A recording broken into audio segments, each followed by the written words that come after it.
Parents teacher মিটিংয়ে বাবা মায়ের যে 5টি প্রশ্ন অবশ্যই করা উচিত। স্কুলে পেরেন্টস মিটিংয়ে গিয়ে শুধু রেজাল্ট কার্ড দেখেই চলে আসেন, টিচারকে কি জিজ্ঞেস করবেন ভেবে পান না।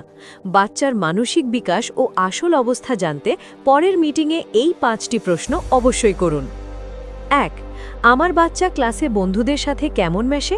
পড়াশোনার চেয়েও এটি বেশি জরুরি। সে কি একা একা বসে থাকে নাকি সবার সাথে মিলেমিশে খেলে, তা টিচারের কাছ থেকে জেনে নিন। 2.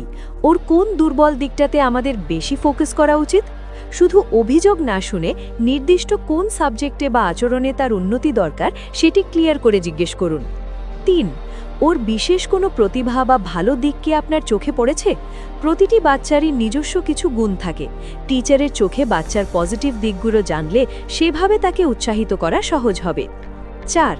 ও কি নিজে থেকে প্রশ্নের উত্তর দেয় বা ক্লাসে মনোযোগ দেয়? বাচ্চা কি ক্লাসে চুপচাপ থাকে নাকি অ্যাক্টিভলি অংশগ্রহণ করে?